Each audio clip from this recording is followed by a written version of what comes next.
हस्तिनापुर का राजप्रासाद उस दिन भी अपनी चिरपरिचित भव्यता और शांत प्रवाह में लीन था।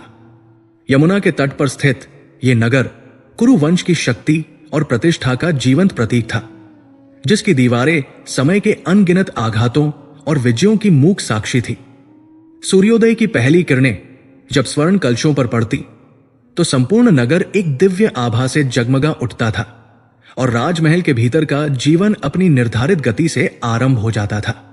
दास दासियों की दौड़ भाग, सैनिकों के पगचाप की लयबद्ध ध्वनि, यज्ञशाला से उठता पवित्र धूम्र और आचार्यों के मंत्रोच्चार का धीमा संगीत, ये सब हस्तिनापुर की दिनचर्या का अभिन्न अंग था। इन्हीं सब के बीच राजकुमारी कुंती का जीवन सेवा, समर्पण और एक मौन प्रतीक्षा में व्यतीत हो रहा था। वह राजा शूरसेन की पुत्री थी, वासुदेव की भगिनी, किंतु नियति ने उन्हें महाराज कुंती भोज की दत्तक पुत्री के रूप में हस्तिनापुर के राजमहल में ला खड़ा किया था। यहां वह महाराज पांडु की भावी वधू के रूप में थी। एक ऐसा सत्य जो अभी तक औपचारिक रूप से घोषित नहीं हुआ था, परंतु राजमहल की हवाओं में एक स्थापित फुसफुसाहट बन चुका था। कुंती का सौंदर्य असाधारण था, परंतु उससे भी अधिक असाधारण था उनका चरित्र। उनकी आंखों में एक गहरी शांति और होठों पर एक संयमित मुस्कान सदैव बनी रहती थी। वो राजसी विलासिता के मध्य पली बढ़ी थी, फिर भी उनके स्वभाव में एक तपस्विनी जैसी सादगी और सेवा भाव था। उस दिन की सुबह कुछ भिन्न थी। आकाश में मेघों का जमावड़ा नहीं था, फिर भी एक अनजानी गंभीरता वातावरण में व्याप्त थी। ज्योतिषियों ने ग्रहों की एक ऐसी युति का उल्लेख किया था जो या तो महान सौभाग्य ला सकती थी या फिर एक भीषण परीक्षा का संकेत दे रही थी। राजसभा में महाराज धृतराष्ट्र अपने आसन पर विराजमान थे। भीष्म पितामह और विदुर जैसे ज्ञानी जन उनके पार्श्व में थे और राज्य के सामान्य विषयों पर चर्चा चल रही थी। तभी मुख्य द्वार पर एक हलचल हुई।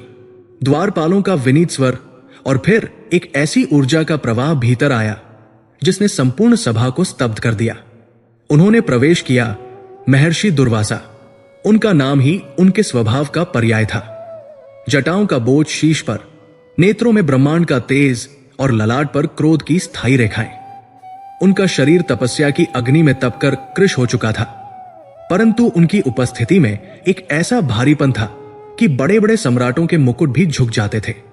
महर्षि दुर्वासा अपने अप्रत्याशित आगमन और उससे भी अधिक अपने प्रचंड क्रोध के लिए त्रिभुवन में विख्यात थे। देवता और असुर समान रूप से उनके श्राप से कांपते थे। उनका किसी राज्य में पदार्पण एक ही साथ सम्मान और गहरे भय का संचार करता था। हस्तिनापुर की राजसभा उनके सम्मान में उठ खड़ी हुई। महाराज धृतराष्ट्र ने आसन से उतरकर उनके चरण स्पर्श किए। भीष्म ने हाथ जोड़े और विदुर ने शास्त्रोक्त विधि से उनका अभिनंदन किया। ऋषि के नेत्रों ने संपूर्ण सभा का निरीक्षण किया, जैसे वो प्रत्येक व्यक्ति के अंतर्मन को भेद कर देख रहे हों। उनकी दृष्टि में प्रशंसा का लेशमात्र भी भाव नहीं था, केवल एक कठोर परीक्षण का भाव था। मैं हस्तिनापुर में कुछ समय तक निवास करने का इच्छुक हूं। उनकी वाणी में मेघों की गर्जना जैसी गंभीरता थी। मेरा नियम है कि इस अवधि में मेरी सेवा का भार राजपरिवार का ही कोई सदस्य उठाए। कोई ऐसा व्यक्ति जिसमें धैर्य की पराकाष्ठा हो, जिसकी सेवा में कोई त्रुटि न हो और जो मेरे स्वभाव की अग्नि को शांत रख सके। एक भी भूल, एक भी विलंब, एक भी प्रश्न मेरे क्रोध को आमंत्रित करेगा और मेरा क्रोध संपूर्ण कुरु वंश को भस्म करने की क्षमता रखता है। सभा में एक गहन निस्तब्धता छा गई। प्रत्येक व्यक्ति के चेहरे पर चिंता की लकीरें उभर आई। कौन था जो इस अग्नि परीक्षा का सामना करने का साहस कर सकता था? महर्षि दुर्वासा की सेवा का अर्थ था 24 घंटे, हर पल, हर क्षण एक जागृत ज्वालामुखी के मुख पर बैठना। उनकी मांगे विचित्र होती, उनका क्रोध अकारण भड़क उठता और उनकी अपेक्षाएं किसी भी सामान्य मनुष्य की क्षमता से परे थी। बड़े बड़े राजा महाराजा उनकी सेवा में चूक कर अपने वंश तक को संकट में डाल चुके थे। भीष्म पितामह के शांत मुख पर भी विचार की गहन रेखाएं थी। वो जानते थे कि यह कोई सामान्य अतिथि सत्कार नहीं, अपितु हस्तिनापुर के संस्कारों और धैर्य की सीधी परीक्षा थी। तभी उस मौन को भंग करते हुए एक कोमल परंतु दृढ़ स्वर गूंजा। हे महर्षि, आपकी सेवा का यह सौभाग्य मुझे प्रदान किया जाए। सबकी दृष्टि उस ओर घूमी जहां से यह स्वर आया था। राजकुमारी कुंती अपने स्थान पर खड़ी, हाथ जोड़े, सिर झुकाए, अविचल भाव से महर्षि के समक्ष उपस्थित थी। उनके मुख पर न तो भय का कोई चिन्ह था, न ही किसी प्रकार के अहंकार का। केवल एक शुद्ध निर्मल सेवा का संकल्प दिखाई दे रहा था। एक क्षण के लिए सभा में कानाफूसी का दौर चला। कुछ लोगों ने इसे एक युवती का अविवेकपूर्ण साहस माना, तो कुछ ने उनके समर्पण की प्रशंसा की। महर्षि दुर्वासा ने अपनी तीक्ष्ण दृष्टि कुंती पर डाली। उन्होंने उसे सिर से पांव तक देखा, उसकी आंखों में झांका, उसके संकल्प की दृढ़ता को तौलने का प्रयास किया। पुत्री, क्या तुम जानती हो कि तुम क्या मांग रही हो? मेरी सेवा पुष्पों की सेज नहीं, अपितु कांटों का ताज है। मेरा क्रोध क्षण भर में तुम्हारी समस्त प्रतिष्ठा और तुम्हारे वंश के गौरव को धूल में मिला सकता है। कुंती ने विनम्रता से उत्तर दिया, हे मुनिवर, सेवा का मार्ग सदैव ही परीक्षा का मार्ग होता है। अतिथि देवो भव, और आप तो साक्षात देवों के भी पूजनीय हैं। आपकी सेवा करना मेरा धर्म है, और उस धर्म के पालन में यदि कोई कष्ट हो तो वो मेरे लिए प्रसाद के समान होगा। मुझ में जो भी सामर्थ्य है वो सब मैं आपकी सेवा में अर्पित करती हूं। निर्णय आपका है। कुंती के स्वर में एक ऐसी सच्चाई और एक ऐसा निश्चल समर्पण था कि महर्षि दुर्वासा जैसे कठोर व्यक्तित्व के मुख पर भी एक क्षण के लिए विस्मय का भाव आया। उन्होंने अपनी दृष्टि भीष्म की ओर घुमाई, जिन्होंने मौन स्वीकृति में अपना सिर हिला दिया। वो जानते थे कि यदि इस कठिन कार्य को कोई पूर्ण कर सकता है तो वो कुंती ही है, जिसके धैर्य और सेवाभाव की चर्चा पूरे राज परिवार में थी। ठीक है, महर्षि ने अंततः अपनी स्वीकृति दी। तुम्हें यह अवसर दिया जाता है, परंतु स्मरण रहे, मेरी सेवा के दिनों में सूर्य और चंद्र भी अपनी गति बदलने से पूर्व मेरी आज्ञा की प्रतीक्षा करते हैं। तुम्हारी एक भी भूल अक्षम्य होगी। और इस प्रकार हस्तिनापुर के राजमहल में कुंती की सबसे कठिन परीक्षा का आरंभ हुआ। महर्षि दुर्वासा को राजमहल के सबसे शांत और वास्तु के अनुसार ऊर्जा के दृष्टिकोण से सबसे संतुलित अतिथि गृह में ठहराया गया, परंतु उनके प्रवेश करते ही उस स्थान की सारी शांति भंग हो गई। उनकी ऊर्जा इतनी प्रबल और उग्र थी कि वहां के वातावरण में एक निरंतर तनाव व्याप्त हो गया। कुंती ने स्वयं को पूरी तरह से उनकी सेवा में समर्पित कर दिया। वो सूर्योदय से पूर्व उठ जाती, स्नानादि से निवृत्त होकर महर्षि के पूजन की सामग्री तैयार करती। उनके लिए भोजन बनाना एक अलग ही चुनौती थी। महर्षि की मांगे हर पल बदलती थी। कभी वो कहते, आज केवल कंदमूल का भोजन करूंगा, जो भूमि से बिना किसी शस्त्र के स्पर्श के निकाला गया हो। कुंती स्वयं बगीचे में जाकर अपने हाथों से मिट्टी हटाकर वैसे ही कंदमूल निकाल कर लाती और उन्हें शुद्धतम रूप में पकाती। जब भोजन प्रस्तुत होता तो ऋषि उसे देखकर कहते, मेरा मन बदल गया, आज मैं केवल खीर खाऊंगा, जो ठीक पूर्णिमा के चंद्रमा की पहली किरण के नीचे बैठकर बनाई गई हो। कुंती बिना किसी शिकन के, बिना कोई प्रश्न किए पुनः रसोई में जाती और वैसी ही खीर बनाने में जुट जाती। चाहे उस दिन पूर्णिमा हो या न हो, वो अपनी श्रद्धा की शक्ति से उस व्यंजन में वही सात्विकता लाने का प्रयास करती। कई बार महर्षि आधी रात को उसे जगाते और कहते, मेरे वस्त्र अभी इसी समय यमुना के मध्य धारा के जल से धुल कर आने चाहिए। कुंती उसी क्षण दासियों को न जगाकर स्वयं मशाल लेकर नदी तट पर जाती और कड़कड़ाती ठंड में, मध्य रात्रि के अंधकार में उनके वस्त्रों को धोकर लाती।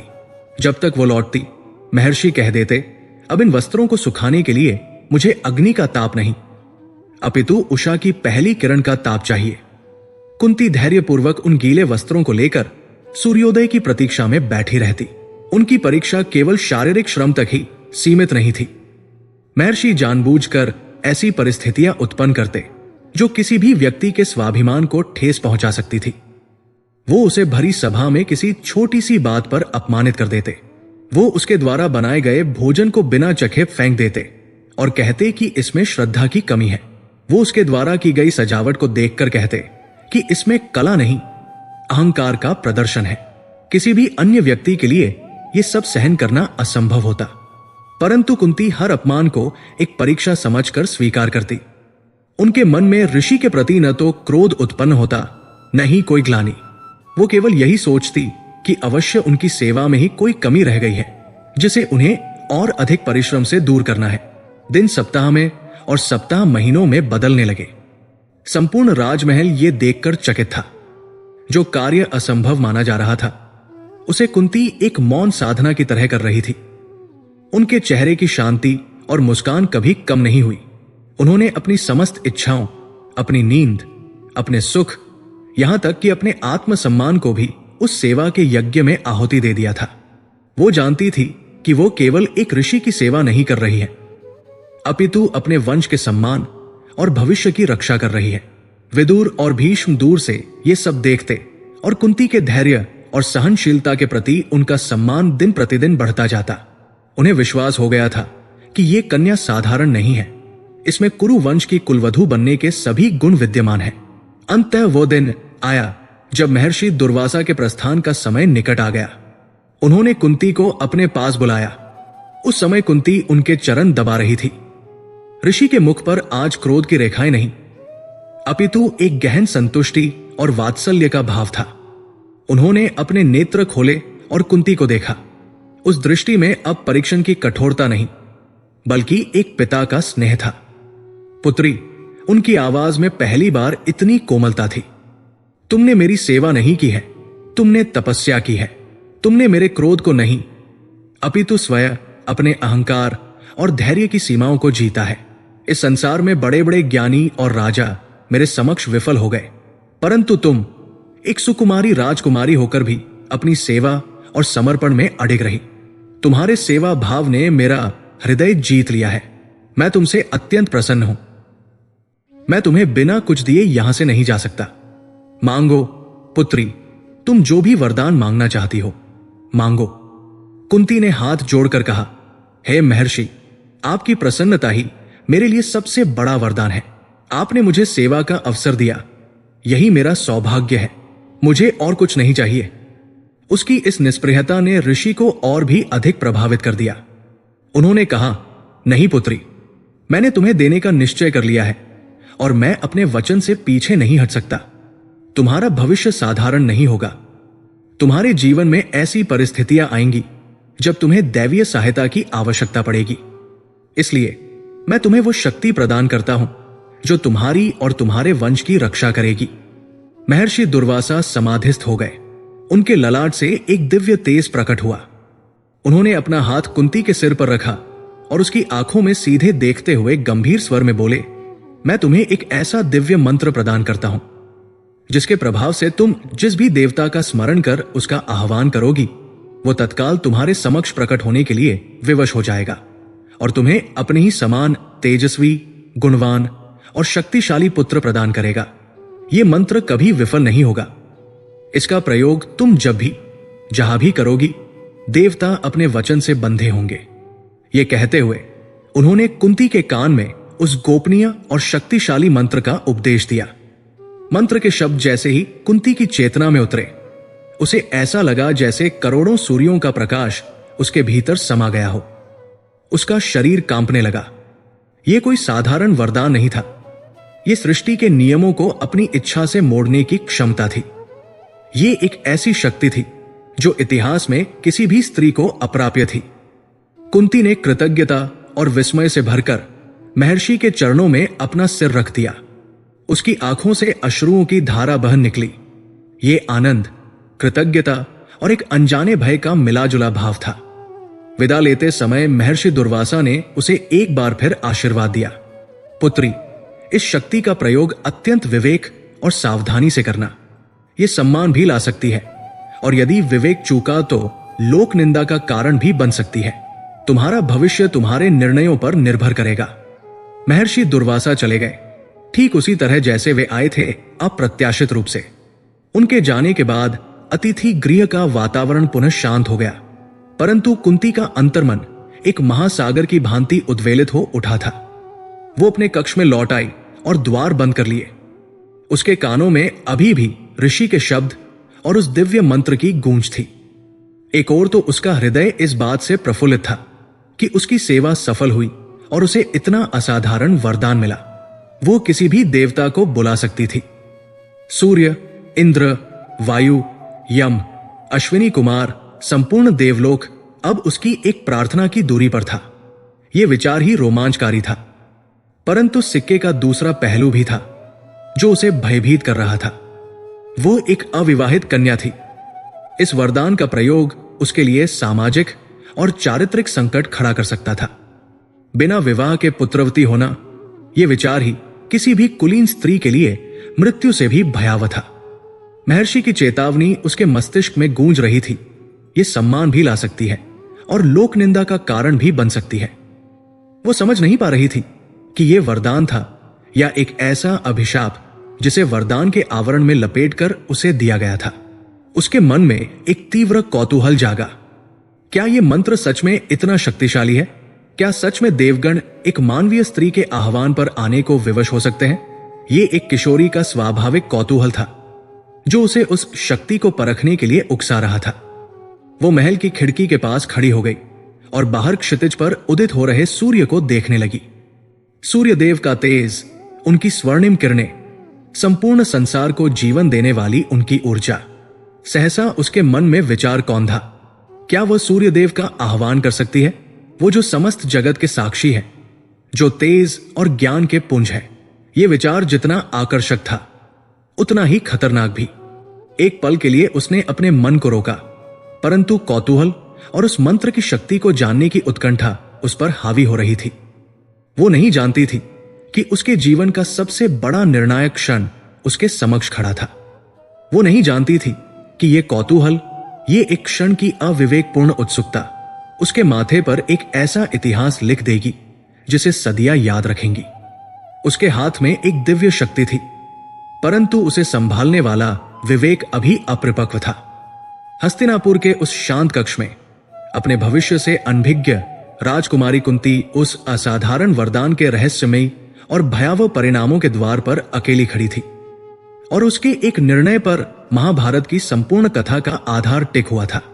महर्षि दुर्वासा के प्रस्थान के पश्चात हस्तिनापुर का राजप्रासाद अपनी पूर्ववत दिनचर्या में लौट आया था, किंतु कुंती के लिए अब कुछ भी पहले जैसा नहीं था। बाहर से वो वही शांत, विनम्र और सेवा भावी राजकुमारी थी जो अपने निर्धारित कर्तव्यों का निर्वहन कर रही थी, परंतु उसके अंतर्मन में एक ब्रह्मांडीय रहस्य का महासागर हिलोरे ले रहा था।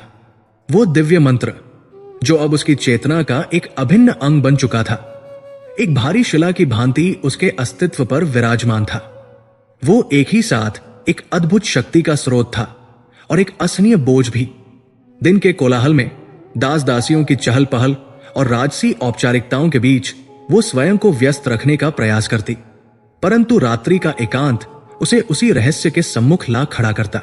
जब महल के सारे दीपक बुझ जाते और केवल चंद्रमा का शीतल प्रकाश झरोखों से छन कर आता, तब वो मंत्र उसके भीतर जागृत हो उठता था। उसकी शक्ति की कल्पना मात्र से उसका शरीर सिहर उठता था। इंद्र, वरुण, वायु, अग्नि, संपूर्ण देवलोक अब उसकी जिह्वा के अग्रभाग पर था। यह एक ऐसा ऐश्वर्य था जिसकी कल्पना बड़े बड़े तपस्वियों ने युगों की साधना के पश्चात की होगी, और वह उसे एक वरदान के रूप में अनायास ही प्राप्त हो गया था। परंतु इस शक्ति के साथ एक गहरा भय भी जुड़ा था जो सर्प की भांति उसके मन को निरंतर डंसता रहता। वो अविवाहित थी। उसका कौमार्य उसके कुल का सम्मान था, उसकी अपनी पहचान की पवित्रता थी। इस मंत्र का प्रयोग, जैसा कि महर्षि ने स्पष्ट किया था, उसे पुत्रवती बना सकता था, जो उसके लिए सामाजिक मृत्यु के समान था। यह विचार ही उसे कंपा देता था। वो अपनी इस दुविधा को किसी से कह भी नहीं सकती थी। यह कोई सामान्य रहस्य नहीं था जिसे किसी सखी से बांटा जा सके या किसी गुरुजन से परामर्श लिया जा सके। यह उसका अपना नितांत व्यक्तिगत सत्य था जिसे उसे अकेले ही वहन करना था। दिन सप्ताह में और सप्ताह महीनों में परिवर्तित होते गए, परंतु कुंती के मन की उथल पुथल शांत नहीं हुई। युवावस्था का चंचल और जिज्ञासु मन तर्क और विवेक पर हावी होने लगा था। भय के ऊपर अब कौतूहल की एक मोटी परत जमने लगी थी। क्या यह वरदान सचमुच उतना ही अचूक है जैसा महर्षि ने बताया था? क्या सच में एक मंत्र के उच्चारण मात्र से देवलोक के स्वामी पृथ्वी पर उतरने को विवश हो सकते हैं? यह प्रश्न एक बीज की भांति उसके मन में अंकुरित हुआ और धीरे धीरे एक विशाल वृक्ष का रूप लेने लगा। जिसकी शाखाएं उसके विवेक को जकड़ने लगी थी। वो स्वयं को समझाती, ये केवल एक परीक्षा है, मैं केवल ये जानना चाहती हूं कि क्या ये सत्य है। मैं किसी देवता का आह्वान करूंगी और जब वे प्रकट होंगे तो मैं उनसे क्षमा याचना कर उन्हें वापस जाने का निवेदन कर दूंगी। इसमें हानि ही क्या है, मैं उनसे कुछ मांगूंगी तो नहीं। ये एक ऐसा तर्क था जो उसका भयभीत मन अपनी ही उत्सुकता को शांत करने के लिए गढ़ रहा था। ये एक फिसलन भरी ढलान पर रखा गया पहला कदम था और वो इसकी गहराई से अनभिज्ञ थी। आखिरकार वो दिन आ ही गया जब उसका कौतूहल उसके संयम के बांध को तोड़ गया। वो एक शरद ऋतु की प्रभात थी। आकाश निर्मल था और रात्रि के अंतिम प्रहर की शीतलता में घुली हुई एक ताजगी वातावरण में व्याप्त थी। कुंती अपनी दिनचर्या के अनुसार सूर्योदय से पूर्व ही जा गई थी और स्नानादि से निवृत्त होकर महल के पूर्वी झरोखे के पास खड़ी थी, जहां से यमुना का विस्तृत पाट और उसके पार क्षितिज का अंतहीन विस्तार दिखाई देता था। अभी पौ फट रही थी। क्षितिज पर एक हल्की लालिमा उभर रही थी जो धीरे धीरे सुनहरे रंग में परिवर्तित हो रही थी। कुछ ही क्षणों में, जैसे किसी सम्राट के आगमन की घोषणा करते हुए, सूर्यदेव का बिंब क्षितिज पर प्रकट हुआ। उनकी पहली किरणें जब पृथ्वी पर पड़ी तो अंधकार ऐसे विलीन हो गया जैसे उसका कोई अस्तित्व ही न रहा हो। ओस की बूंदें मणियों की भांति चमक उठी और संपूर्ण प्रकृति उस दिव्य तेज के स्वागत में जागृत हो गई। कुंती उस दृश्य को अपलक निहारती रही। सूर्यदेव का वह देदीप्यमान स्वरूप, उनकी वो ऊर्जा जो संपूर्ण जगत को जीवन प्रदान कर रही थी, उनकी वो निर्लिप्त महिमा जो बिना किसी भेदभाव के राजमहल और कुटिया दोनों को समान रूप से आलोकित कर रही थी, उसे मंत्रमुग्ध कर रही थी। सहसा उसके मन में वही पुराना विचार प्रबल वेग से उठा। सूर्यदेव जो प्रत्यक्ष देव है, जो समस्त कर्मों के साक्षी है, जो तेज और ज्ञान के आदि स्रोत है, इनसे अधिक उपयुक्त और कौन हो सकता है इस मंत्र की शक्ति को परखने के लिए। एक क्षण के लिए उसका विवेक जागा। उसने स्वयं को रोका, नहीं कुंती, ये अनर्थ होगा। तू एक अविवाहित कन्या है, इस दुस्साहस का परिणाम भयावह हो सकता है। परंतु दूसरी ओर से कौतूहल की प्रबल ध्वनि आई, केवल एक बार, केवल उनके दर्शन के लिए। वो तो करुणा के सागर हैं, वो एक अज्ञानी बालिका की भूल को अवश्य क्षमा कर देंगे। इस आंतरिक द्वंद्व में उसकी युवावस्था की चंचलता और उस अलौकिक शक्ति को अनुभव करने की तीव्र इच्छा विजयी हुई। उसका हृदय द्रुत गति से धड़क रहा था, हथेलियां पसीने से भीग रही थी, परंतु उसके मुख पर एक दृढ़ निश्चय का भाव था। उसने अपने दोनों हाथ जोड़े, अपनी आंखें बंद की और पूरी श्रद्धा को एकाग्रचित करते हुए कांपते होठों से महर्षि दुर्वासा द्वारा दिए गए उस दिव्य और गोपनीय मंत्र का उच्चारण कर दिया। शब्द जैसे ही उसके कंठ से निकले, एक अविश्वसनीय घटना घटी। बाहर का सूर्य जैसे बाहर ही रह गया। एक उससे भी कहीं अधिक तीव्र, कहीं अधिक प्रखर प्रकाश उसके कक्ष के भीतर प्रकट हुआ। एक क्षण के लिए ऐसा लगा जैसे सहस्त्रों सूर्य एक साथ उसके कक्ष में उतर आए हों। कक्ष की प्रत्येक वस्तु, दीवारें, वस्त्र, आभूषण, सब कुछ उस स्वर्णिम प्रकाश में विलीन हो गया। एक दिव्य ऊष्मा ने उसके शरीर को घेर लिया और एक ऐसी अलौकिक सुगंध वातावरण में फैल गई जो पृथ्वी पर अप्राप्य थी। यह प्रकाश इतना तीव्र था कि बंद पलकों के भीतर से भी कुंती की चेतना को चकाचौंध कर रहा था। जब प्रकाश की प्रारंभिक तीव्रता किंचित शांत हुई तो भय और साहस के मिश्रण से उसने धीरे धीरे अपनी पलकें खोली। जो दृश्य उसके समक्ष था वो किसी भी मानवीय कल्पना से परे था। उसके कक्ष के मध्य में, भूमि से कुछ ऊपर, साक्षात सूर्यदेव अपने संपूर्ण ऐश्वर्य और दिव्य तेज के साथ विराजमान थे। उनका शरीर तप्त स्वर्ण की भांति दमक रहा था। शीश पर देदीप्यमान मुकुट था।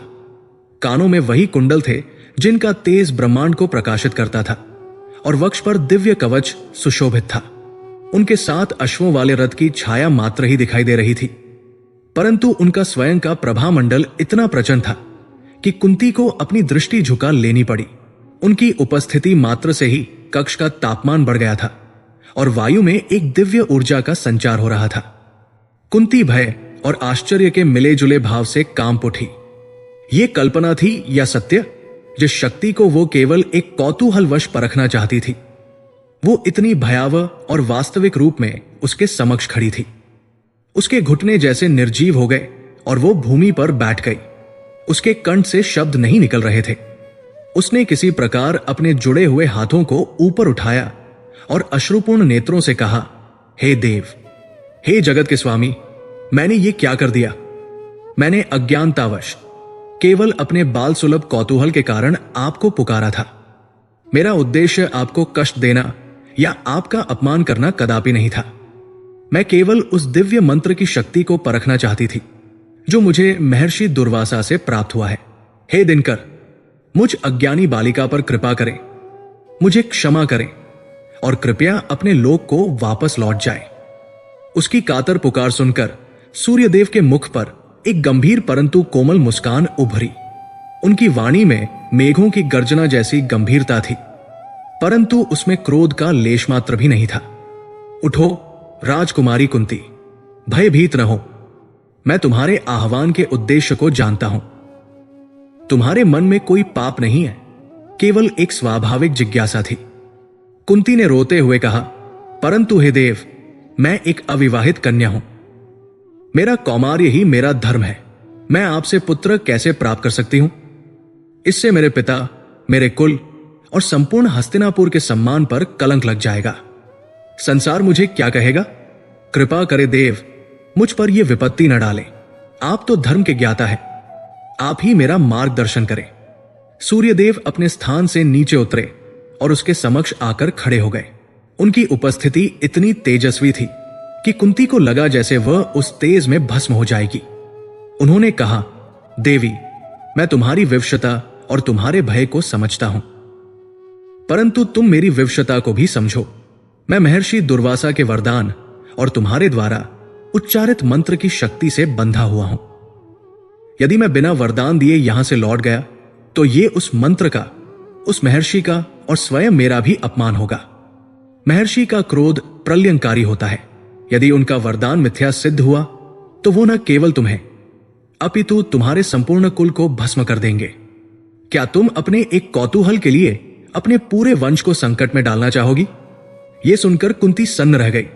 उसने इस दृष्टिकोण से तो सोचा ही नहीं था। वो जिसे अपनी व्यक्तिगत भूल समझ रही थी, वो अब उसके पूरे परिवार और राज्य के लिए संकट का कारण बन सकती थी। एक ओर कुआ था, दूसरी ओर खाई। एक ओर लोक निंदा और व्यक्तिगत चरित्र का हनन था, तो दूसरी ओर अपने प्रियजनों और अपने वंश के विनाश का भयावह संकट।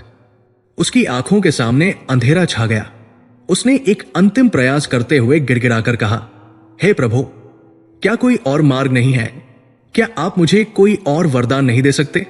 मैं जीवन भर आपकी दासी बनकर रहूंगी, परंतु कृपा करके मेरे कौमार्य की रक्षा करें। सूर्यदेव के मुख पर करुणा का भाव आया। उन्होंने कहा, कुंती, नियति के लेख को मिटाया नहीं जा सकता। तुमने स्वयं अपने कौतूहल से इस लेख को लिखा है। अब इसे स्वीकार करने के अतिरिक्त कोई और मार्ग शेष नहीं है। परंतु मैं तुम्हें वचन देता हूं कि इससे तुम्हारे सम्मान पर कोई आंच नहीं आएगी। मैं तुम्हें जो पुत्र प्रदान करूंगा वो मेरे ही समान तेजस्वी, पराक्रमी और दानवीर होगा। वो जन्म से ही दिव्य कवच और कुंडलों के साथ उत्पन्न होगा, जो उसे संसार के सभी अस्त्र शस्त्रों से अभेद्य बनाएंगे।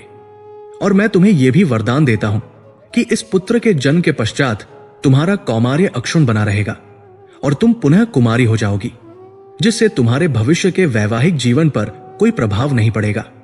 सूर्यदेव का प्रस्ताव एक ही साथ आश्वासन और एक अटल निर्णय था। उन्होंने उसके सबसे बड़े भय का समाधान तो कर दिया था, परंतु मूल समस्या वही की वही थी। एक अविवाहित माता बनना और उस संतान का क्या होगा? उसे वो समाज में क्या पहचान देगी? इन प्रश्नों का कोई उत्तर नहीं था। कुंती को आभास हो गया कि अब कोई तर्क, कोई प्रार्थना काम नहीं आएगी। वो नियति के उस चक्र में फंस चुकी थी जिसे उसने स्वयं ही घुमाया था। देवता उसके समक्ष खड़े थे, वरदान देने के लिए विवश, और वह उसे स्वीकार करने के लिए विवश थी। उसने अपने आंसू पोंछे। उसके चेहरे पर अब भय की जगह एक गहरी उदासी और स्वीकृति का भाव था। उसने अपना सिर झुका लिया, जो उसकी मौन सहमति थी। वो समझ गई थी कि उसके जीवन का एक अध्याय उसकी निर्दोषता और चंचलता का अध्याय आज इस सूर्योदय के साथ ही समाप्त हो गया था। सूर्यदेव ने उसकी स्वीकृति को समझा। उन्होंने अपने योग बल से उसे अपने तेज को धारण करने की शक्ति प्रदान की। कुंती ने अपनी आंखें बंद कर ली और स्वयं को उस अलौकिक दिव्य ऊर्जा के प्रति समर्पित कर दिया। उसका कक्ष, हस्तिनापुर का वो शांत कोना, एक ऐसे ऐतिहासिक और गुप्त क्षण का साक्षी बन रहा था जिसने भविष्य में होने वाले सबसे बड़े धर्म युद्ध की नींव का पहला पत्थर रख दिया था। कौतूहल की एक छोटी सी भूल ने एक असाधारण प्रारब्ध को जन्म दे दिया था। सूर्यदेव के अकाट्य वचन कुंती की चेतना पर वज्र की भांति गिरे। एक क्षण के लिए उसे लगा कि उसके पैरों के नीचे की धरती फट गई है और वो किसी अंतहीन अंधकार में गिरती चली जा रही है। कक्ष की दीवारें घूमने लगी, सूर्यदेव का तेजस्वी स्वरूप धुंधलाने लगा और अपने ही हृदय की तीव्र धड़कन उसके कानों में किसी युद्ध के नगाड़े की तरह बजने लगी। वो एक अविवाहित राजकुमारी थी जिसका जीवन अभी तक मर्यादा, कुल के सम्मान और पवित्रता के धागों से बुना गया था।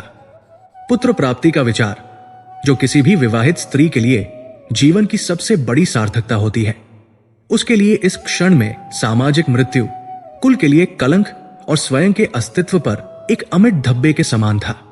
उसके भीतर का समस्त साहस, जो उसने महर्षि दुर्वासा की सेवा करते समय संचित किया था, एक ही पल में रेत की दीवार की तरह ढह गया। उसका विलाप अब केवल भय का नहीं, अपितु एक टूटते हुए अस्तित्व का आर्तनाद था। उसने अपने जुड़े हुए हाथों से सूर्यदेव के चरणों का स्पर्श करने का प्रयास किया। उसके नेत्रों से अश्रुओं की अविरल धारा बह रही थी। हे त्रिलों के साक्षी, हे धर्म के स्वरूप, आप ये कैसा विधान रच रहे हैं? मैं आपकी पुत्री के समान हूं।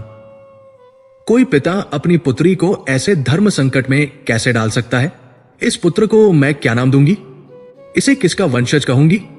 ये संसार, ये समाज मुझे कुल कलंकिनी कहकर मेरे जीवित रहते ही मेरा दाह संस्कार कर देगा। मेरे पिता महाराज कुंती भोज, मेरे पालक पिता, जिनकी प्रतिष्ठा ही मेरा सर्वस्व है, वो इस आघात को कैसे सहेंगे? और हस्तिनापुर, ये कुरुवंश, जिसकी भावी वधू बनने का स्वप्न मेरी आंखों में बसाया गया है, वो मेरे इस चरित्र पर लगे लांछन को कैसे स्वीकार करेगा? हे देव, मुझ पर दया करें, इस वरदान को वापस ले लें। मैं इसके बदले अपना जीवन आपको अर्पित करने को तत्पर हूं। कुंती के प्रत्येक शब्द में पीड़ा की एक ऐसी गहराई थी जो पत्थर को भी पिघला सकती थी। परंतु उसके समक्ष स्वयं विधान के देवता खड़े थे, जो स्वयं विधान से बंधे थे। सूर्यदेव के मुख पर करुणा का सागर उमड़ रहा था, किंतु उनके नेत्रों में एक अटल विवशता थी। उन्होंने अपना हाथ उठाकर कुंती को शांत करने का संकेत किया। उनकी वाणी में अब भी वही गंभीरता थी, परंतु उसमें एक पिता की सी मृदुता घुल गई थी। पुत्री, तुम्हारे हृदय की व्यथा को मैं तुमसे अधिक समझता हूं, क्योंकि मैं भविष्य का साक्षी हूं। मैं देख सकता हूं कि यह घटना तुम्हारे जीवन पर कितनी गहरी छाया डालेगी। परंतु कुंती, तुम ये नहीं समझ रही हो कि हम देवता भी कर्म और वचन के नियमों से परे नहीं हैं। महर्षि दुर्वासा का वरदान कोई साधारण शब्द नहीं थे। वो सृष्टि के विधान में लिखा गया एक नया अध्याय था। उस मंत्र के उच्चारण के साथ तुमने उस विधान को गति दे दी है। यदि मैं एक देव होकर उस वचन को खंडित करता हूं, तो सृष्टि में अविश्वास और अधर्म का द्वार खुल जाएगा। ऋषियों की वाणी की शक्ति क्षीण हो जाएगी और देवों का वचन अपना मूल्य खो देगा। ये एक व्यक्ति के सम्मान से कहीं अधिक बड़ा संकट होगा। ये धर्म का संकट होगा। मेरे लौटने से तुम्हारा कौमार्य तो बच जाएगा, परंतु महर्षि के क्रोध की अग्नि में तुम्हारा संपूर्ण कुल भस्म हो जाएगा। अब तुम ही निर्णय करो, एक व्यक्ति का मान बड़ा है या संपूर्ण वंश का अस्तित्व? सूर्यदेव के तर्क अकाट्य थे। उन्होंने कुंती के व्यक्तिगत संकट को एक विराट ब्रह्मांडीय परिप्रेक्ष्य में रख दिया था। कुंती ने स्वयं को एक ऐसी तराजू पर खड़ा पाया जिसके एक पल्ले पर उसका अपना जीवन, सम्मान और भविष्य था, और दूसरे पल्ले पर उसके पूरे कुल का जीवन और धर्म की मर्यादा थी। उसने जो खेल कौतूहलवश आरंभ किया था, उसका दाव इतना बड़ा होगा, इसकी उसने कल्पना भी नहीं की थी। उसे आभास हो गया कि अब पीछे हटने के सारे मार्ग बंद हो चुके हैं। वो नियति के एक ऐसे प्रवाह में बह निकली थी जिसकी दिशा अब उसके नियंत्रण में नहीं थी। उसकी चुप्पी और उसके झुके हुए शीश को देखकर सूर्यदेव समझ गए कि उसने अपनी विवशता को स्वीकार कर लिया है। तब उन्होंने अपना स्वर और भी कोमल करते हुए उसे आश्वस्त करने का प्रयास किया। चिंता मत करो कुंती, मैं तुम्हें इस कठिन परीक्षा में अकेला नहीं छोड़ूंगा। मैं जानता हूं कि तुम इस पुत्र को संसार के समक्ष प्रकट नहीं कर पाओगी, और ये मेरे हृदय में एक पिता के रूप में सदैव एक शूल की भांति चुभता रहेगा। परंतु मैं इसे संसार में असहाय और असुरक्षित नहीं आने दूंगा। मैं तुम्हें वचन देता हूं कि इस पुत्र के जन्म के पश्चात मेरे ही योगबल से तुम्हारा शरीर पुनः वैसा ही पवित्र और कौमार्य से युक्त हो जाएगा जैसा ये इस क्षण है। इस घटना की कोई भी शारीरिक छाप तुम पर नहीं रहेगी, जिससे तुम्हारे भविष्य पर कोई संकट न आए। ये एक बड़ा आश्वासन था, परंतु ये समस्या के केवल एक पक्ष का समाधान था। कुंती के मन में अभी भी उस अजन्मे शिशु के भविष्य को लेकर गहन चिंता थी। सूर्यदेव ने उसके अनकहे प्रश्न को भी समझ लिया। वो बोले, तुम्हारा पुत्र कोई साधारण मानव नहीं होगा, वो मेरा अंश होगा।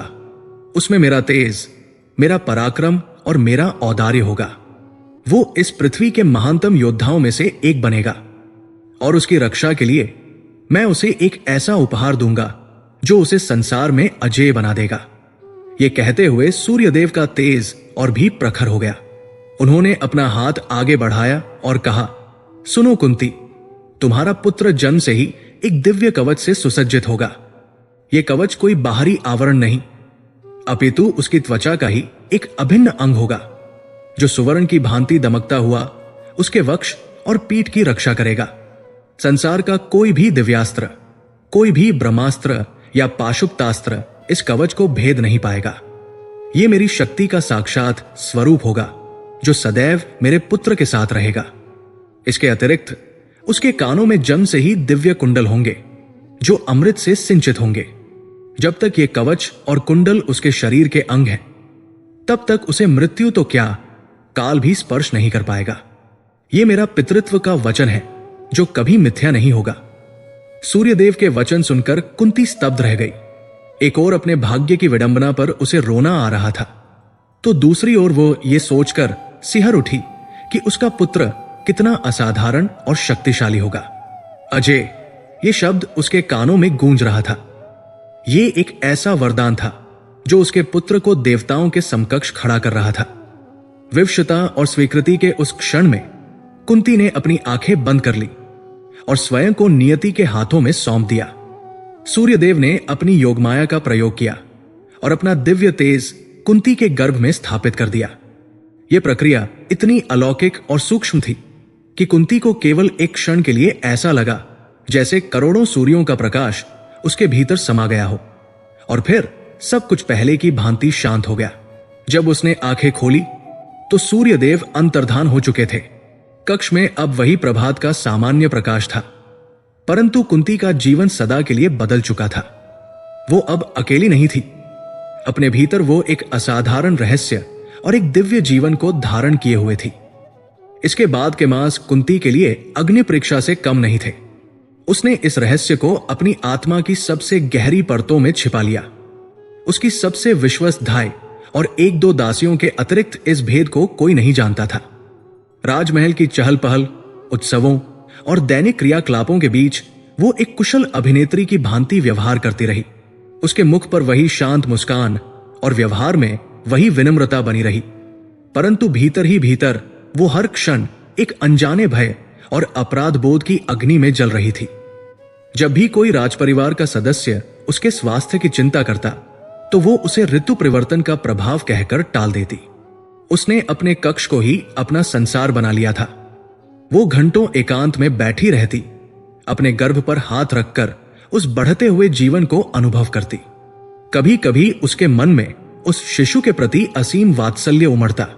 वो कल्पना करती कि उसका पुत्र कैसा दिखेगा, उसका स्पर्श कैसा होगा। वो सूर्यदेव के वचनों को याद करती और गर्व से भर उठती कि वह एक अजेय योद्धा की माता बनने वाली है। परंतु अगले ही क्षण लोकलाज का सर्प उसके मन को डस लेता। ये वात्सल्य और गर्व एक गहरे भय और ग्लानि में परिवर्तित हो जाता। वो इस पुत्र को अपनाएगी कैसे, उसे समाज के सामने कैसे लाएगी, ये विचार आते ही उसका शरीर कांपने लगता।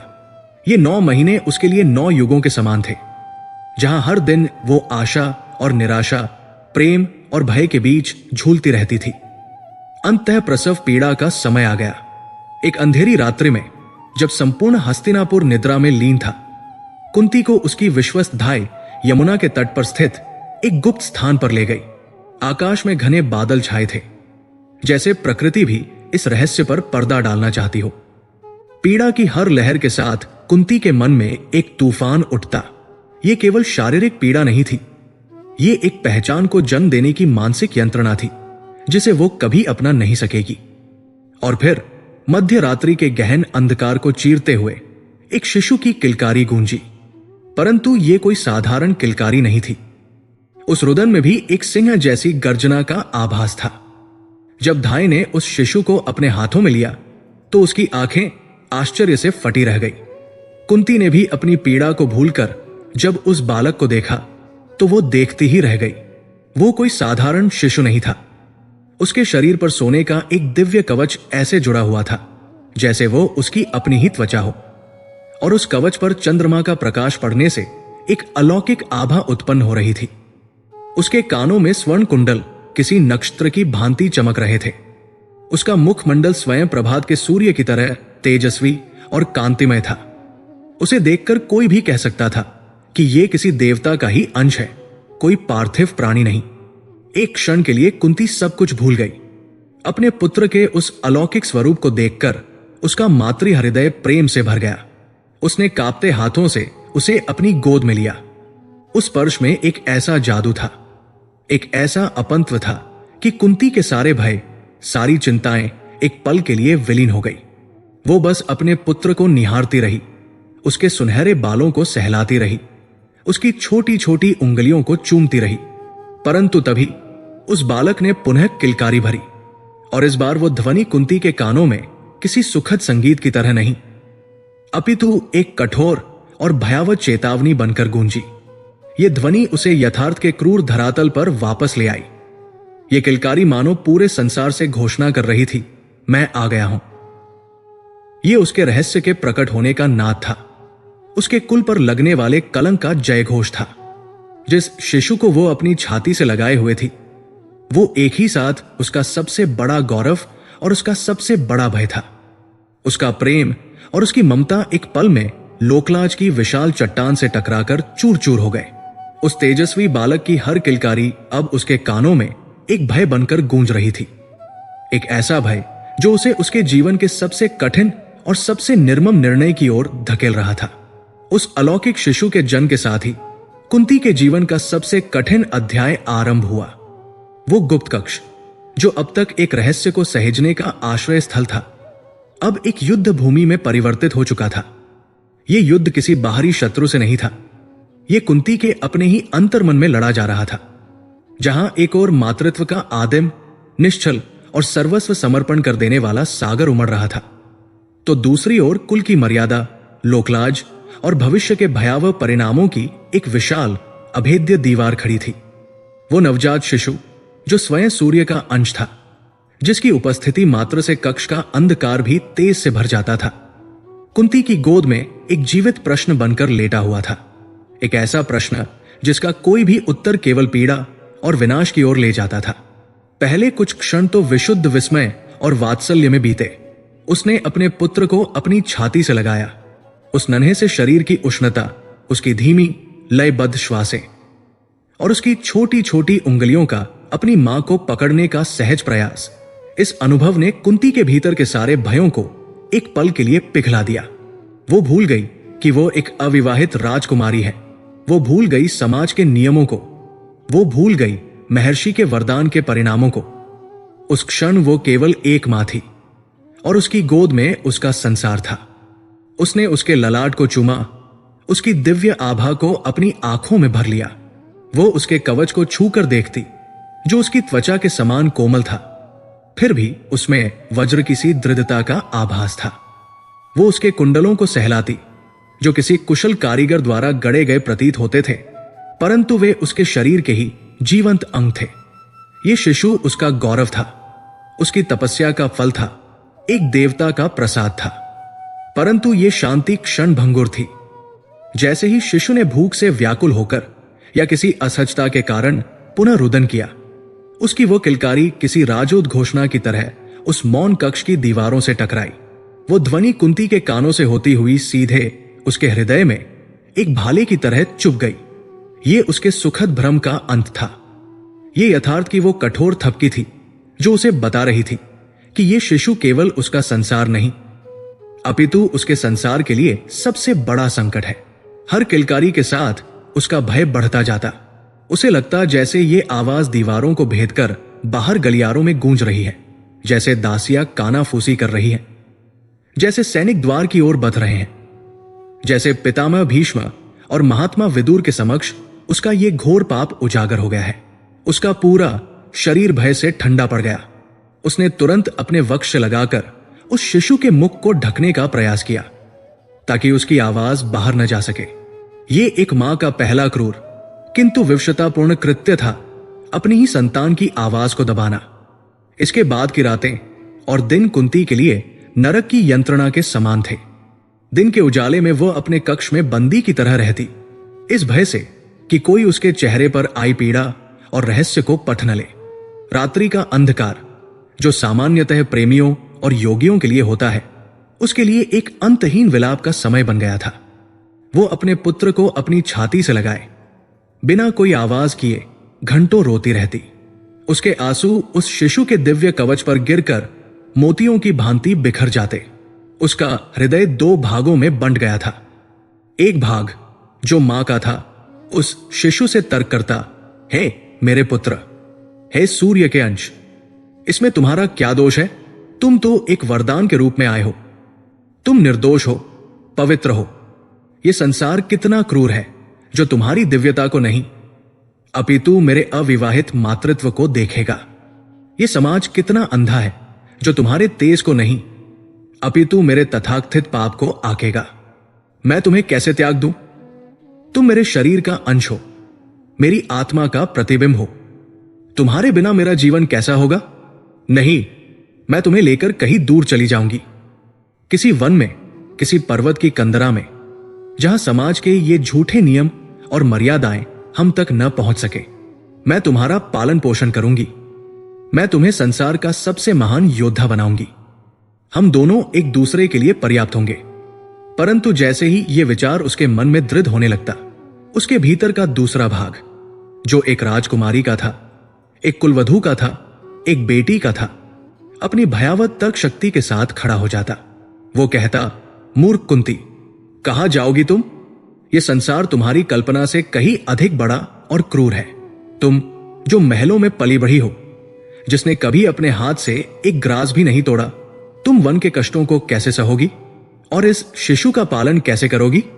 तुम दोनों किसी हिंसक पशु का ग्रास बन जाओगे या किसी दस्यु के हाथ लग जाओगे। और यदि तुम बच भी गई तो क्या तुम्हारे भाग जाने से तुम्हारे कुल पर लगा कलंक मिट जाएगा? तुम्हारे पिता महाराज कुंतीभोज, जिन्होंने तुम्हें अपने प्राणों से अधिक प्रेम दिया, उनका क्या होगा? जब संसार को ज्ञात होगा कि उनकी पुत्री एक अवैध संतान को लेकर भाग गई है, तो वो किसी को अपना मुख दिखाने योग्य नहीं रहेंगे। उनका सम्मान, उनकी प्रतिष्ठा सब धूल में मिल जाएगी। और कुरुवंश, तुम्हारा विवाह महाराज पांडु से होना निश्चित है। तुम्हारा यह कृत्य दो महान राजवंशों के बीच अविश्वास और संभवतः शत्रुता का बीज बो देगा। क्या तुम्हारा एक क्षण का मातृत्व सुख इतने लोगों के विनाश का कारण बनना चाहिए? ये आंतरिक द्वंद्व उसे तिल तिल कर मार रहा था। वो उस निरपराध शिशु के मुख को देखती और उसका हृदय करुणा से भर जाता। वो सोचती, इस संसार में दोष किसका है? मेरा, जिसने कौतूहलवश मंत्र का प्रयोग किया, महर्षि दुर्वासा का, जिन्होंने ऐसी शक्ति एक अपरिपक्व कन्या को दी, सूर्यदेव का, जो वरदान की मर्यादा से बंधे थे, या इस निर्दयी समाज का, जो प्रेम और जीवन को नहीं, केवल नियमों और परंपराओं को पूछता है। उसे अपने प्रश्नों का कोई उत्तर नहीं मिलता। उसे केवल अपनी नियति का क्रूर उपहास दिखाई देता। उसने अपनी विश्वस्त धाय से परामर्श करने का प्रयास किया, परंतु वो वृद्धा भी समाज के भय से कांप रही थी। उसने केवल इतना ही कहा, राजकुमारी, इस शिशु का यहां रहना आपके और संपूर्ण राज्य के लिए विनाशकारी है। लोग आपको डायन कहेंगे और इस दिव्य बालक को आसुरी संतान मानकर संभवतः इसकी हत्या कर देंगे। धाई के अंतिम शब्द कुंती के हृदय को बेध गए, इसकी हत्या कर देंगे। ये एक ऐसी संभावना थी जिसके बारे में उसने सोचा ही नहीं था। उसे लगा कि यदि उसने अपने पुत्र को अपने पास रखा तो वो उसे प्रेम और सुरक्षा नहीं, अपितु एक निश्चित मृत्यु दे रही है।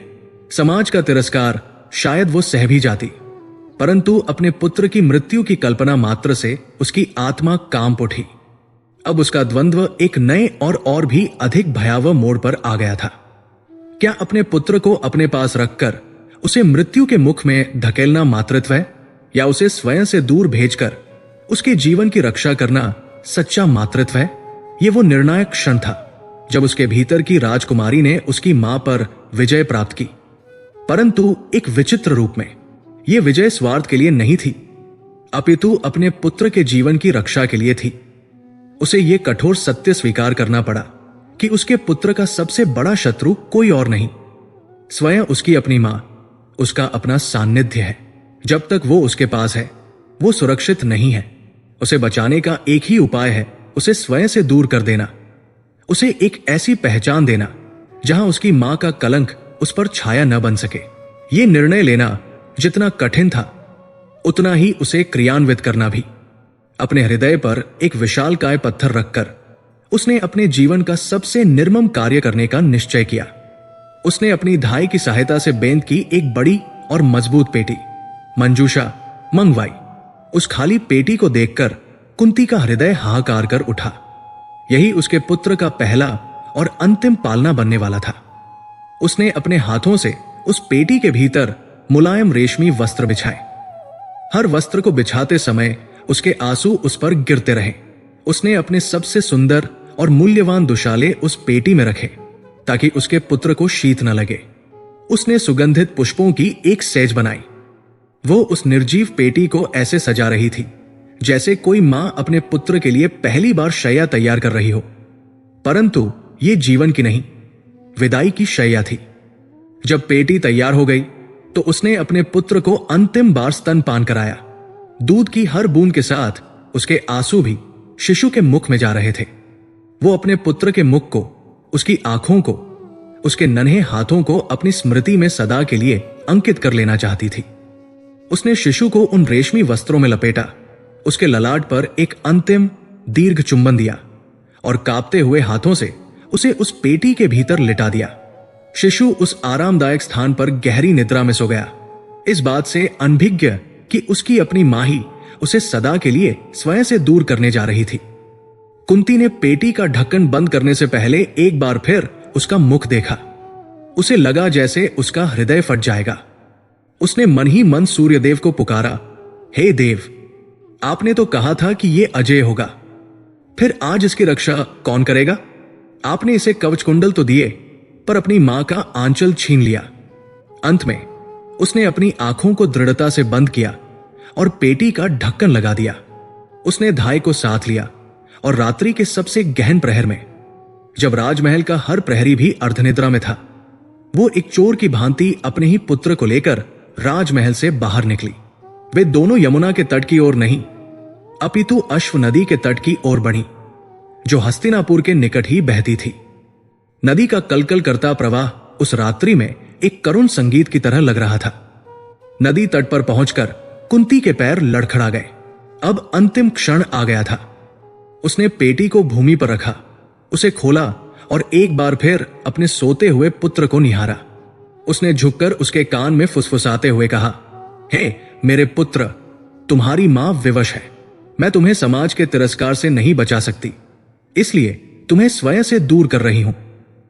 पर तुम जहां भी रहो, यह स्मरण रखना कि तुम एक सूर्य पुत्र हो, एक राजकुमारी के पुत्र हो।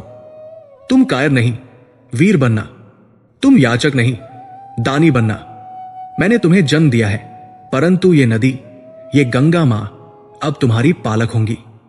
हे वरुण देव, हे पवन देव, हे सूर्य देव, मेरे इस निरपराध पुत्र की रक्षा करना।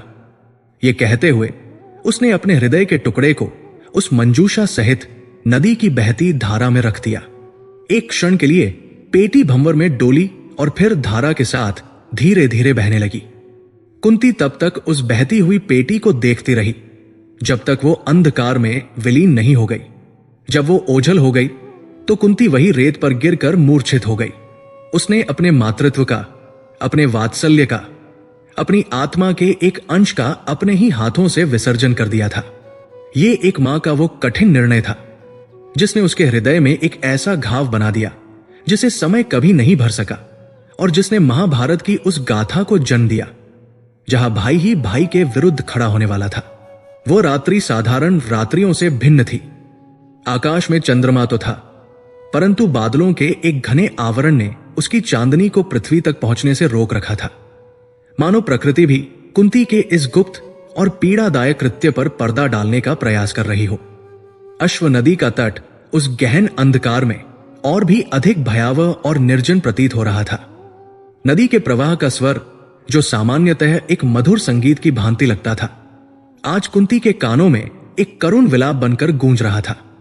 अपनी विश्वस्त धाई के सहारे लड़खड़ाते कदमों से चलती हुई कुंती जब तट पर पहुंची तो उसके हाथ में वो बेंत की मंजूषा थी, जो अब एक पालना कम और एक ताबूत अधिक लग रही थी।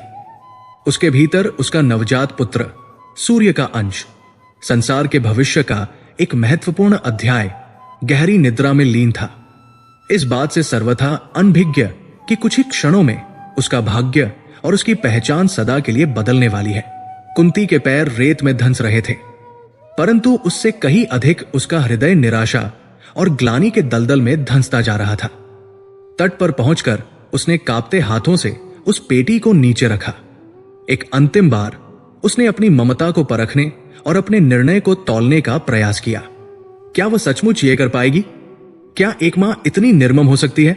परंतु फिर उसके मस्तिष्क में राजमहल की ऊंची दीवारें, अपने पिता का सम्मानपूर्ण मुख, कुरु वंश की प्रतिष्ठा और समाज के वे सहस्त्रों अदृश्य नेत्र कौंध गए जो उसे और उसके निरपराध पुत्र को भेद डालने के लिए तत्पर थे। उसने एक गहरी सर्द सांस ली। ये सांस अपने मातृत्व को दी जा रही अंतिम विदाई थी। उसने अपनी दासी के साथ मिलकर उस पेटी को अंतिम बार संवारा। वो जानती थी कि ये एक निरर्थक प्रयास है। नदी की धारा न तो मखमल को पहचानेगी न रेशम को, परंतु ये एक मां का हृदय था जो ये सुनिश्चित कर लेना चाहता था कि उसकी संतान को अंतिम क्षणों तक वही राजसी कोमलता और स्नेह मिले जिसका वो अधिकारी था। उसने अपने गले से एक बहुमूल्य मणियों का हार उतारा और उसे शिशु के गले के पास रख दिया, शायद इस क्षीण आशा में कि ये उसके भविष्य में कभी काम आ सके।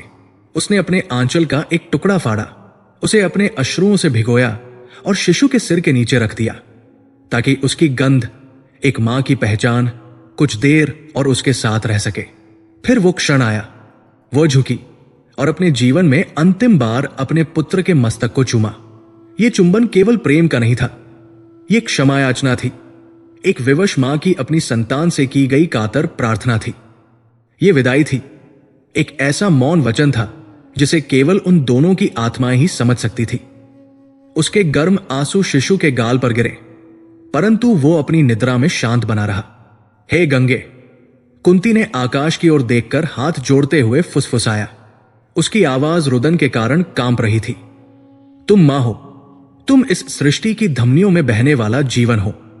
आज एक अभागिन मां अपनी संतान को तुम्हारी शरण में सौंप रही है। मैंने इसे जन्म दिया है, परंतु अब तुम ही इसका पालन करना, इसकी रक्षा करना, मां। फिर उसने अपनी आंखें बंद की और सूर्यदेव का स्मरण किया। हे देव, हे मेरे पुत्र के जनक, आपने इसे अजेय होने का वरदान दिया है। आपने इसे कवच कुंडल से सुसज्जित किया है। अब अपने इस वचन को सिद्ध कीजिए। संसार की प्रत्येक विपत्ति से, नदी के प्रत्येक हिंसक जीव से, प्रकृति के प्रत्येक प्रकोप से मेरे इस पुत्र की रक्षा करना। मैं इसे आपसे दूर कर रही हूं, पर आप इसे अपने तेज की छाया से कभी दूर मत होने देना।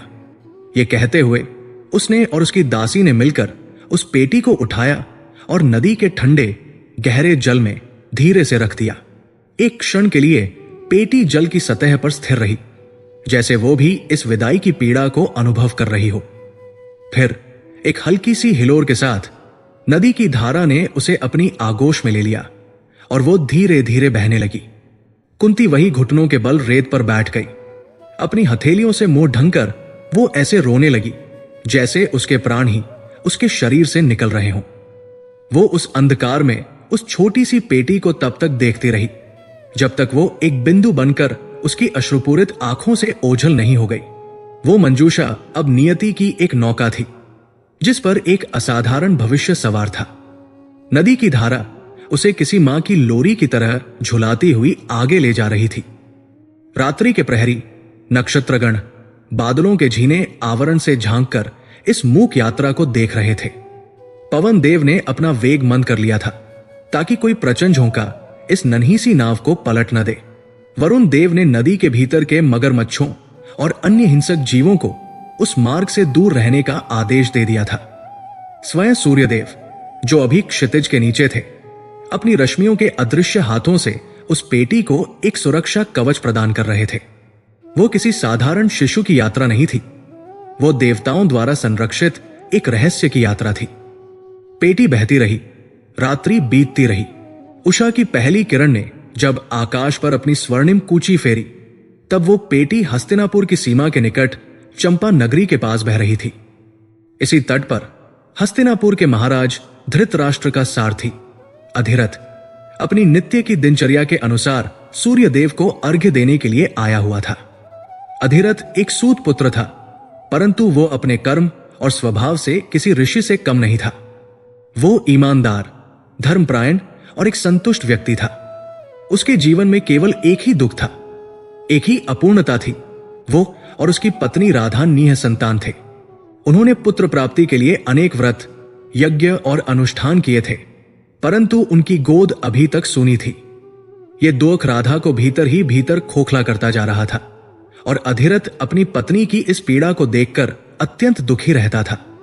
उस सुबह भी जब अधिरथ ने सूर्य को अर्घ्य देने के लिए अपनी अंजलि में जल भरा, तो उसके मुख से स्वतः ही ये प्रार्थना निकली, हे जगत के पोषक, आपने इस संसार को सब कुछ दिया है, परंतु मेरी झोली खाली क्यों है? मुझ पर कृपा करें देव, मुझे एक पुत्र का सुख प्रदान करें ताकि मेरा वंश आगे बढ़ सके और मेरी पत्नी के सूने जीवन में आनंद का संचार हो। जैसे ही उसने जल को नदी में प्रवाहित किया, उसकी दृष्टि धारा में बहती हुई एक बड़ी और सुंदर पेटी पर पड़ी। एक क्षण के लिए उसे लगा कि ये उसका भ्रम है। इतनी सुंदर और सजी धजी पेटी नदी में क्या कर रही है? कहीं ये कोई माया तो नहीं? परंतु जब पेटी निकट आई तो उसने देखा कि वो वास्तविक थी। कौतूहलवश वो जल में कुछ आगे बढ़ा और किसी तरह उस पेटी को पकड़कर किनारे तक ले आया। पेटी भारी थी और उसे देखकर ऐसा प्रतीत होता था कि इसके भीतर कोई बहुमूल्य वस्तु है। अधिरथ के मन में एक क्षण के लिए लोभ का विचार आया। शायद इसमें स्वर्ण आभूषण या मणियां हों जो उसके जीवन भर की दरिद्रता को समाप्त कर देंगी। परंतु अगले ही क्षण उसने स्वयं को धिक्कारा। नहीं अधिरथ, तू एक धर्मपरायण व्यक्ति है। यह किसी और की संपत्ति है जिसे नदी ने तुझ तक पहुंचाया है। इसे खोलकर देखना भी पाप होगा। वो उसे लेकर राजकोष में जमा कराने का निश्चय कर ही रहा था कि तभी उसे पेटी के भीतर से एक अत्यंत क्षीण दबी हुई सी ध्वनि सुनाई दी। वो चकित हो गया। उसने अपना कान पेटी से लगाया। हां, भीतर कोई हलचल थी, कोई जीवित प्राणी था। उसका हृदय जोर जोर से धड़कने लगा। उसने झिझकते हुए कांपते हाथों से पेटी के ढक्कन को खोला और जो दृश्य उसने देखा उसे देखकर उसकी आंखें खुली की खुली रह गई। मखमली बिछौने पर रेशमी वस्त्रों में लिपटा एक नवजात शिशु सो रहा था, परंतु यह कोई साधारण शिशु नहीं था। प्रभात के सूर्य की किरणें जब उसके शरीर पर पड़ी तो उसके जन्मजात स्वर्ण कवच से एक ऐसी दिव्य आभा निकली जिसने अधिरथ की आंखों को चकाचौंध कर दिया। उसके कानों में कुंडल सूर्य की रश्मियों का प्रतिबिंब पाकर नक्षत्रों की भांति चमक उठे। उसका मुखमंडल इतना तेजस्वी था कि अधिरथ को एक क्षण के लिए लगा कि स्वयं बाल सूर्य ही इस पेटी में उतर आए हैं। अधिरथ अपने घुटनों पर बैठ गया। उसके हाथ स्वतः ही जुड़ गए। वो समझ गया कि यह कोई मानवीय शिशु नहीं है, यह निश्चित ही किसी देव या देवतुल्य प्राणी का अंश है। और तभी उसे अपनी कुछ ही क्षणों पूर्व की प्रार्थना याद आई। उसने सूर्यदेव से एक पुत्र मांगा था और सूर्योदय के साथ ही स्वयं सूर्य जैसा तेजस्वी पुत्र उसकी झोली में आ गिरा था। यह संयोग नहीं हो सकता, ये ईश्वर का भेजा हुआ साक्षात प्रसाद था। उसका हृदय कृतज्ञता और आनंद से भर गया। वो सारे संशयों को भूलकर उस शिशु को अत्यंत सावधानी से अपनी गोद में उठा लिया। उस स्पर्श को पाते ही शिशु ने अपनी आंखें खोली और अधिरथ को देखकर एक मीठी सी किलकारी भरी। उस किलकारी ने अधिरथ के जीवन के सूनेपन को एक ही क्षण में भर दिया। वो उस बालक को अपनी छाती से लगाकर ऐसे रोने लगा जैसे कोई प्यासा वर्षों बाद किसी अमृत के स्रोत तक पहुंच गया हो। वो लगभग दौड़ता हुआ अपने घर की ओर भागा। राधे, राधे, देखो तो मैं क्या लाया हूं। देखो, आज सूर्यदेव ने हमारी प्रार्थना सुन ली है। उसकी पत्नी राधा, जो अपने आंगन में बैठी उदास मन से कुछ काम कर रही थी, अपने पति की इस उत्तेजित पुकार को सुनकर बाहर निकली। जब उसने अधिरथ की गोद में उस सूर्यसमान बालक को देखा तो वो जहां थी वही जड़ हो गई। उसकी आंखों को विश्वास ही नहीं हुआ। अधिरथ ने पूरा वृत्तांत उसे सुनाया। राधा ने जब उस शिशु को अपनी गोद में लिया तो वर्षों से सूखी उसकी ममता की नदी में जैसे बाढ़ आ गई। उसे ऐसा लगा जैसे उसे संसार का सबसे बड़ा खजाना मिल गया हो। जिस पुत्र के लिए वो रात दिन रोती थी, वो आज उसकी गोद में था, और वो भी इतना सुंदर, इतना तेजस्वी। उन दोनों निसंतान दंपत्ति के लिए वो दिन उनके जीवन का सबसे बड़ा उत्सव था। उन्होंने उस बालक को ईश्वर का भेजा हुआ उपहार समझकर पूरे हृदय से स्वीकार कर लिया। उन्होंने देखा कि उसके शरीर पर कवच और कानों में कुंडल है, जो उसकी असाधारण उत्पत्ति का संकेत दे रहे थे। चूंकि उसके शरीर पर यह वसु धन अर्थात स्वर्ण कवच जम से ही था, इसलिए अधिरथ ने उसका नाम वसुसेन रखा। परंतु राधा उसे प्यार से कर्ण कहकर पुकारती, क्योंकि उसके कुंडल उसके मुख की शोभा को और भी अधिक बढ़ा देते थे। और इस प्रकार एक मां की विवशता और नदी की धारा ने एक सारथी के भाग्य को सदा के लिए बदल दिया। कुंती का पुत्र सूर्य का अंश, जो राजमहलों में राजकुमार बनकर पलने के लिए जन्मा था, अब एक सूत पुत्र के रूप में वसुसेन और कर्ण के नाम से जाना जाने वाला था। नियति ने एक ऐसा पासा फेंका था जिसकी चाल को समझना किसी के लिए भी संभव नहीं था। एक मां ने अपने कुल को बचाने के लिए अपने हृदय का विसर्जन कर दिया था, और एक दूसरी मां को उसके सूने हृदय को भरने के लिए वही विसर्जित अंश मिल गया था। यह इतिहास का वो निर्णायक मोड़ था जहां से गौरव और त्रासदी की एक महान गाथा का आरंभ होना था।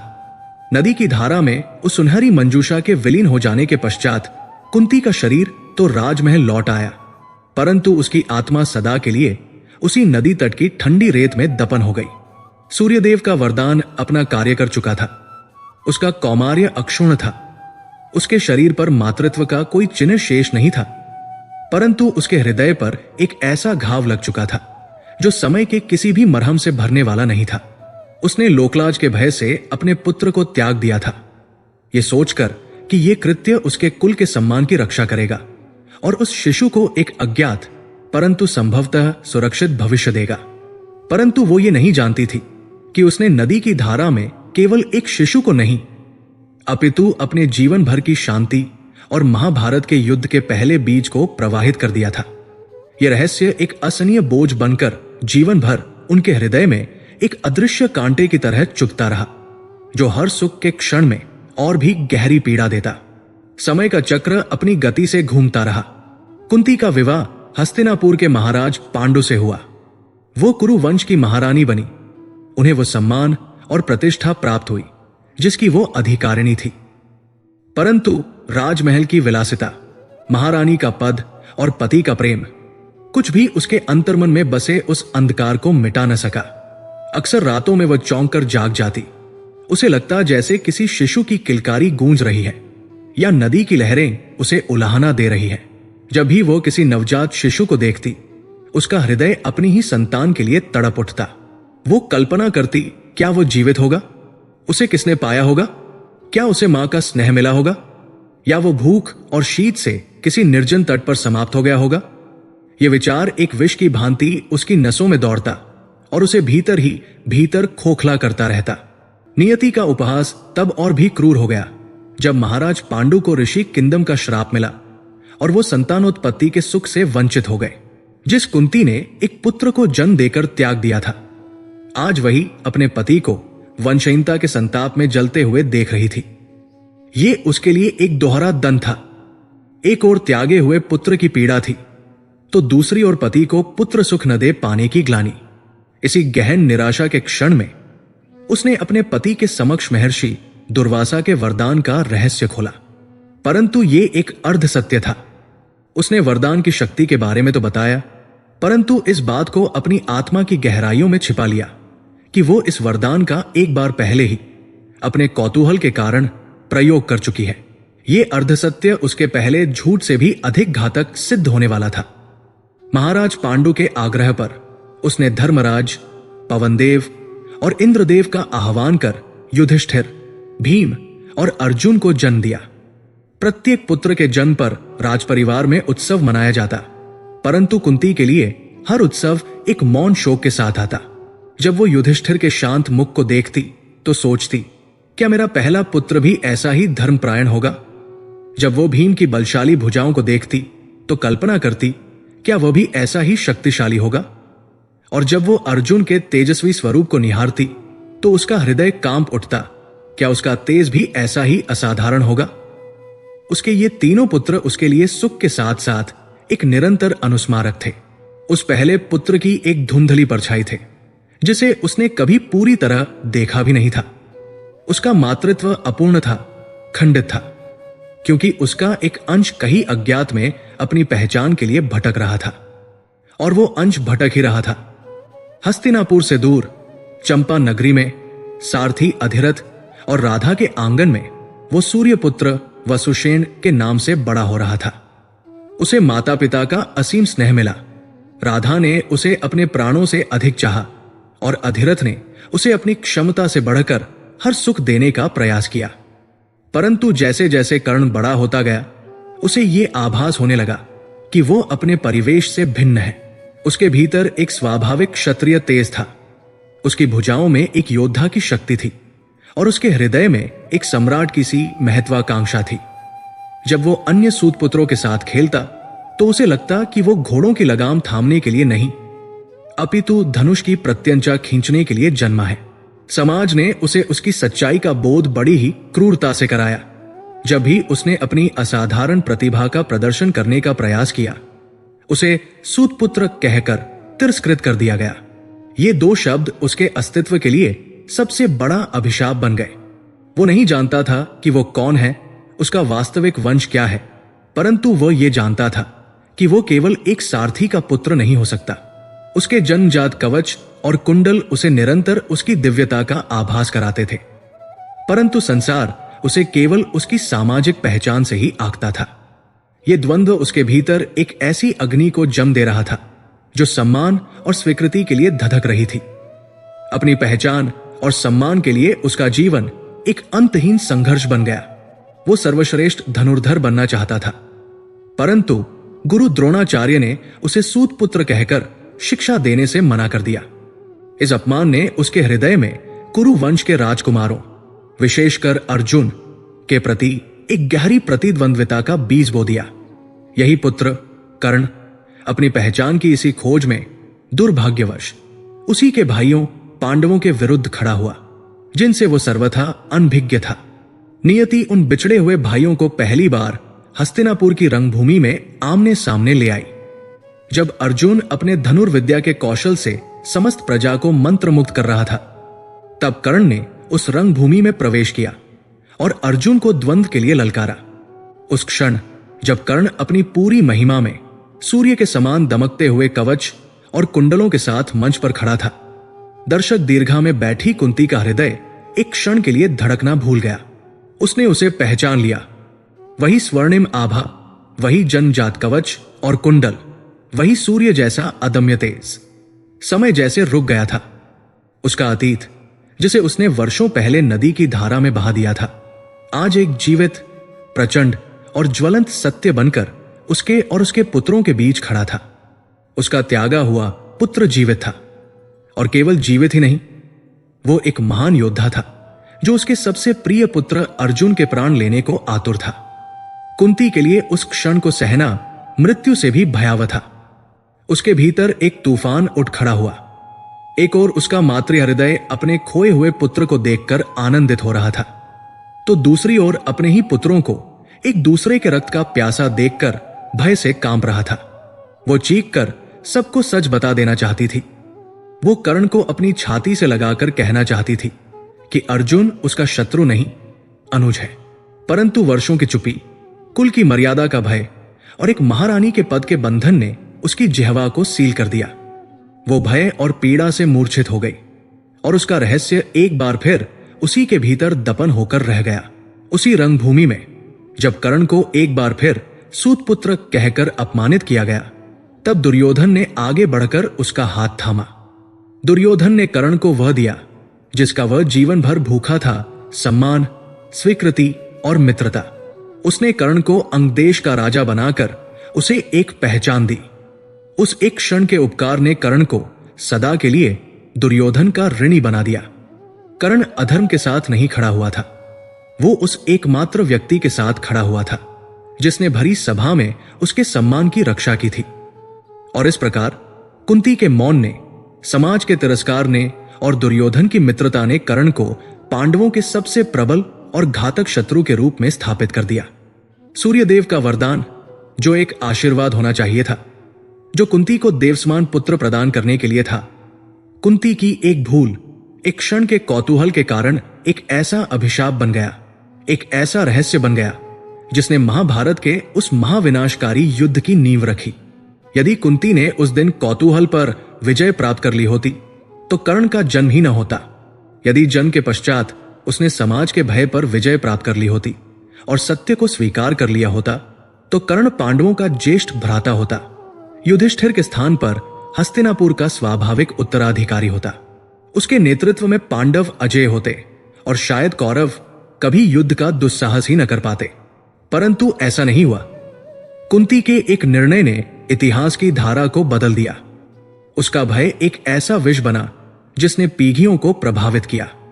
यह कहानी हमें यही सिखाती है कि कैसे एक क्षण का अविवेकपूर्ण कौतूहल और समाज का काल्पनिक भय जीवन भर के असनीय पश्चाताप और अंततः एक महाविनाश का कारण बन सकता है। कुंती की विवशता, जिसने उसे अपने हृदय पर पत्थर रखने पर मजबूर किया, और कर्ण का त्याग, जो उसके जन्म से ही आरंभ हो गया था, महाभारत की सबसे दर्दनाक और मार्मिक गाथाओं में से एक है। यह केवल एक पौराणिक कथा नहीं, अपितु मानवीय दुर्बलताओं, सामाजिक दबावों और एक निर्णय के दूरगामी परिणामों का एक शाश्वत अध्ययन है। ये उस मां की कहानी है जो जीवन भर अपने ही पुत्रों को एक दूसरे के विरुद्ध लड़ते देखती रही, और उस पुत्र की कहानी है जो जीवन भर अपनी पहचान के लिए लड़ता रहा और अंत में उन्हीं भाइयों के हाथों वीरगति को प्राप्त हुआ जिन्हें वह अपना सबसे बड़ा शत्रु समझता था। यह त्रासदी आज भी उतनी ही प्रासंगिक है, जो हमें यह याद दिलाती है कि कभी कभी सबसे बड़े युद्ध शस्त्रों से नहीं, बल्कि हृदयों में दफन रहस्यों और अनकहे सत्यों से लड़े जाते हैं।